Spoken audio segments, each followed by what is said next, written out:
Olá, bom dia, tudo bem? Estamos aqui para mais uma edição do nosso Inglês que Cai na Prova, para contar para você o que cai na prova. E na edição de hoje, no nosso programa de hoje, de número 56 já, e no próximo nós vamos falar aqui de textos de uma prova que aconteceu para professor de inglês. Olha que interessante. Então você aí que está aí correndo atrás dos concursos para professor de inglês, bacana. Na verdade, é uma prova que foi feita em São Paulo, agora, em janeiro de 2017, tá? Agora, né? Como se fosse ontem, né? Não, na verdade, no começo do ano, agora de 2017. Portanto, uma prova recente e muito interessante. Pela primeira vez, eu vejo isso depois de muito tempo, né? Porque a gente sabe que o inglês deu uma desaparecida no âmbito dos concursos públicos, depois voltou com muita força. Não é, olha que interessante, é uma prova para concurso de professor de inglês, mas não é a prova mais difícil que eu encontrei, não. Mas ela cobrou uma coisa diferente, então fica antenado nos nossos próximos dois encontros, nesse e no próximo, para você ver umas coisas diferentes aí. Então vamos lá? Vamos dar uma olhadinha? Tá aqui, ó. Banca Excelência, do Instituto Excelência, cargo para professor de inglês, e foi aplicada em janeiro de 2017, nível superior completo, evidentemente, tá? Então a gente já tem ali no nosso texto as palavrinhas destacadas, as palavras que a gente vai precisar. Deixa eu escolher uma cor bacana aqui pra gente, né? Palavra gathered, a palavra mourn. Olha que interessante, aliás, a gente já tem aqui na palavra mourn, ó, a gente tem aqui uma derivada dela, ó, morning. E você sabe o que significa isso? Porque tem uma letra U ali no meio. Não vai me confundir com morning de manhã, tá bom? Aqui é mourn, que é outra coisa. Vamos dar uma lidinha no texto aqui para ver. Eu trouxe duas questões para você, tá bom? Olha só. Iranian president dies. Opa, o presidente iraniano morre, diz aqui o texto. E eu gosto muito dessa pegada aqui, ó, tá? Você que é professor de inglês ou que é concurseiro mesmo, porque aqui tudo ajuda, tá? O mais importante para você ter um bom desempenho numa prova de inglês de qualquer concurso público, qualquer um, é você estar fazendo todas as provas possíveis, tá bom? A gente viu há muito tempo atrás, na verdade no nosso curso, tá? Que eu posso usar um tempo verbal chamado simple present. Olha que sensacional, tá? O simple present é aquele famoso tempo verbal, não é, professores? Que a gente tem aquela regrinha do S quando a gente conjuga lá com os pronomes, né? Muito interessante isso, porque essa regra do S, ela só acontece na terceira pessoa e ela só acontece no simple present. Por exemplo, eu uso sempre esse exemplo, I work, you work, he, she, it works. É isso, tá bom? Então o que acontece? S, olha quanta conclusão importante a partir de uma regra simples do simple present. O S, ele não é plural, não é sempre plural, ou seja, não é porque uma palavra possui S que ela está no plural no inglês. Aliás, há várias palavras que têm S e não estão no plural, tá certo?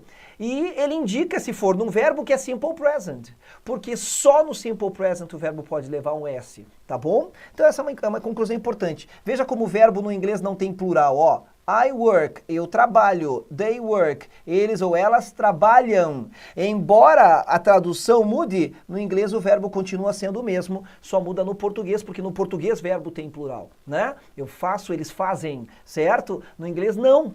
Verbo não tem plural, olha que sensacional. Então, na verdade, esse S não é S de plural, ele é S de terceira pessoa de simple present. E quando a gente estuda o simple present, a gente vê aqui o seguinte, um verbo, uma frase no presente pode indicar o quê?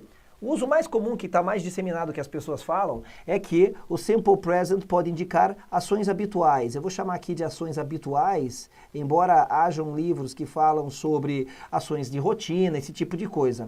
O simple present também pode indicar um fato, né? Ele indica fatos, do tipo assim, a água ferve a 100 graus Celsius no nível do mar em condições normais de temperatura e pressão. Isso é um fato, né?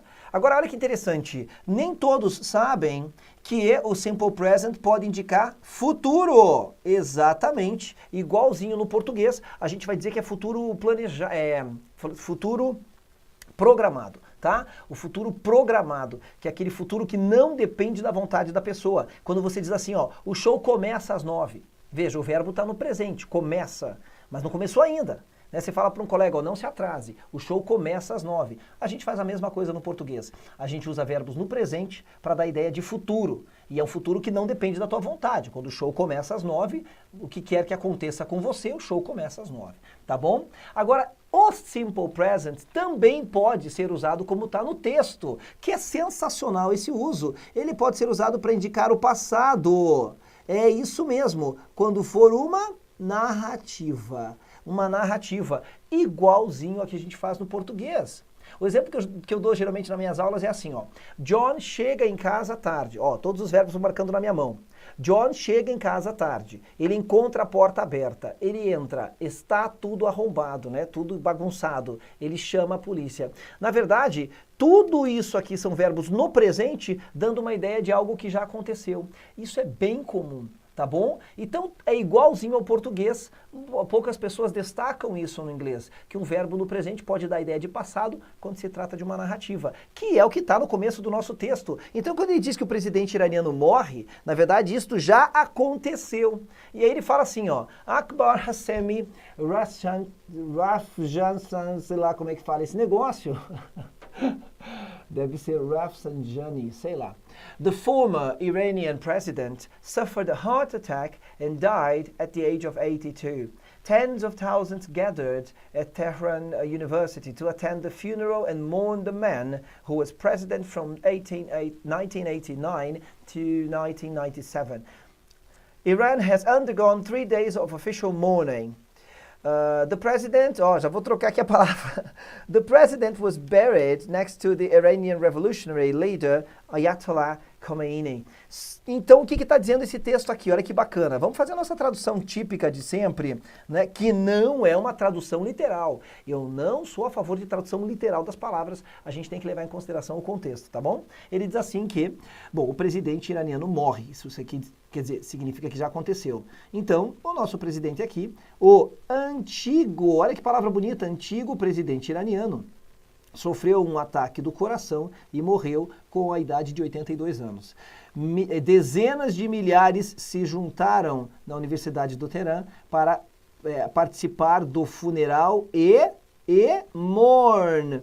Mourn é velar, velar o homem. Mourn é o verbo velar que gera a palavra mourning, que é velório, né? Que é aquele momento lá antes da pessoa ser de fato enterrada ou cremada, tudo bem? Aí ele diz assim, ó, então, dezenas de milhares de pessoas se juntaram lá para participar, para, enfim, né, do funeral e velar o homem que, pronome relativo, que foi presidente desta data até esta data. O Irã passou por, has undergone, isso aqui é present perfect, né, um tempo verbal importantíssimo que não pode ser traduzido ao pé da letra. São raríssimas as situações em que você pode traduzir esse cara ao pé da letra, tá bom? Então aqui significa que passou por 3 dias de luto oficial, luto, né? É isso, tá bom? Legal? Aí então, olha uma palavra gerando a outra.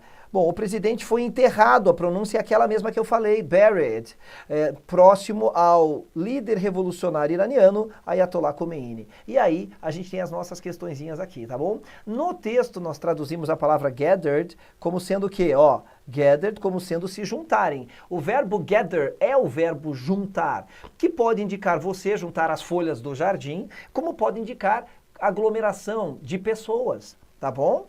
Então, olha que interessante, que na verdade no português teria esse caráter reflexivo, né? Se juntaram. Então aqui diz o seguinte, ó.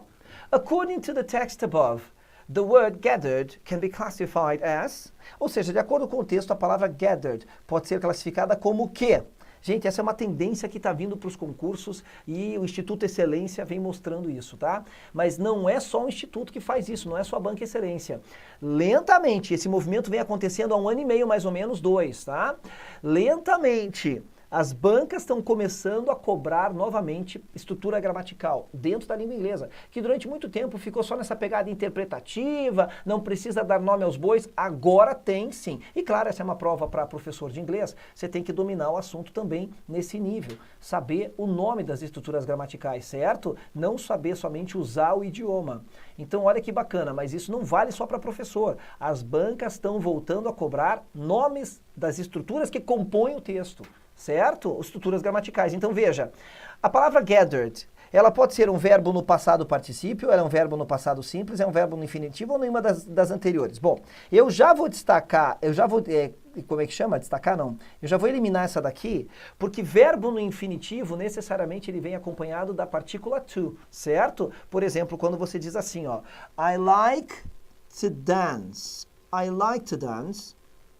Eu gosto de dançar, o verbo like permite que outro verbo venha depois dele, tanto na forma do gerúndio quanto na forma do infinitivo, certo? Então, dizer I like to dance, I like dancing, é a mesma coisa, è la stessa cosa, va bene? Agora, o que acontece? Quando o verbo tem esta carinha aqui, ó, deixa eu pegar meu realce aqui, ó, isso aqui chama-se infinitivo, tem a partícula to. Não é o caso do nosso exercício, certo? A palavra gathered no texto, veja, ela não vem acompanhada da partícula to. Então já eliminei uma. Se eu já eliminei uma, né, bom, ficamos com 3 alternativas.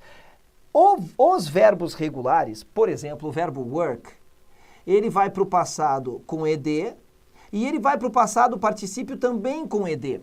Como é que eu vou saber, então, no caso do gathered, que também é um verbo regular, se ele está no passado simples ou no passado particípio? Bom, só seria passado particípio se esta frase aqui, ó, fosse na voz passiva, por exemplo. Então, olha que questão inteligente. Ela não está cobrando só a forma crua do verbo ali. Ela está cobrando a aplicação dessa palavra dentro do texto. Você precisa voltar para o texto para poder saber se de fato ela está no passado simples ou no passado particípio, uma vez que a forma dela é igual. Assim como o verbo work, por exemplo. Caramba, tô me perdendo nos botões aqui, ó. Ó, que fica assim, fica igual. Então, na verdade, se fosse voz passiva, teria que ter um verbo to be aí na frase, né? Um is, um are, um was, um were, enfim, não há nenhum verbo to be, o que nos faz ter a certeza que, de fato, esse verbo está no passado simples, tá bom? Se fosse para estar no passado particípio, ainda que a forma do verbo fosse igual, a aplicação do texto teria que estar, né, a frase na voz passiva. Não é o caso, e o exercício foi bem claro, tá? O enunciado é bem específico, dá uma olhada. De acordo com o texto acima. Ou seja, você tem que olhar a aplicação da palavra no texto, tá bom? Olha que bacana. Bom, e a próxima questão para a gente encerrar hoje diz, na frase and mourn the man, que a gente traduziu como velar o homem, né? Velar, você está ali de luto, você está velando a pessoa, certo? Então diz assim, ó, o verbo destacado pode ser substituído pelo quê? Bom, vamos lá. Laugh é o verbo rir nem pensar. Assist é no sentido de ajudar. Não, mas não tem muito o que fazer, o cara morreu. Então fico com duas opções. Weep and none of the above. Bom, aí é uma questão que envolve o quê? Cobrança de conhecimento léxico, vocabulário, puro mesmo, puro, tá? Essa é uma pegada que as bancas também vêm começando a exigir. Você precisa estar envolvido com o inglês, e eu recomendo nos acompanhar aqui, para o teu vocabulário ir para a estratosfera, né? E aí o que acontece? Tem que saber a definição da palavra por si só, conhecimento léxico mesmo, tá? Então você tinha que saber tanto o que é mourn, que a gente já traduziu na leitura do texto, né, que gera a palavra mourning, que tem a ver com luto, velório, e a palavra weep, que é o mesmo que chorar, né? E aí você tem justamente o que? Essa é a correta, né? Quando você está de luto, você sente, é um pesar, a perda da pessoa, e você chora. Weep é o mesmo que cry, tá bom? Weep. E aí o que acontece? Tanto que antigamente, já me falaram isso, né? Você tinha aquelas pessoas que eram contratadas para ficar chorando no velório, para mostrar tristeza, enfim, gerar comoção. Enfim, como que era o nome disso? Né? Eram umas senhoras que iam para chorar nos velórios, enfim. Então, a palavra velório, luto, tem realmente a ver com tristeza, a gente fica com a letra A, tá bom? Assim, bem bacana, ainda que eu classificaria essa prova aqui, essas duas questões e esse texto, como de nível médio para fácil, dentro daquela pegada que quem me acompanha aqui tem que estar para os concursos públicos aí, e como o inglês está vindo forte, essa aqui é uma pegada de inglês intermediário para então uma prova de nível intermediário para fácil, tá bom? Não é uma prova pesada, tá certo? Então é isso, mas eu gostei bastante e na aula que vem eu vou te mostrar uma outra questão, um outro texto dessa mesma prova, tá? Que cobrou algo que há muito tempo eu não via, mas eu quero te mostrar porque particularmente eu gosto. E para você ver como os caras estão a fim de bater com os dois lados da mão mesmo na gente, e nós aqui do Inglês que Cai na Prova, nós vamos estar preparados. Não perca nosso próximo encontro, vamos fazer outra questão da excelência, mas mostrando para você algo que eu não via há muito tempo em prova, tá bom? Me acompanha lá. I see you, bye!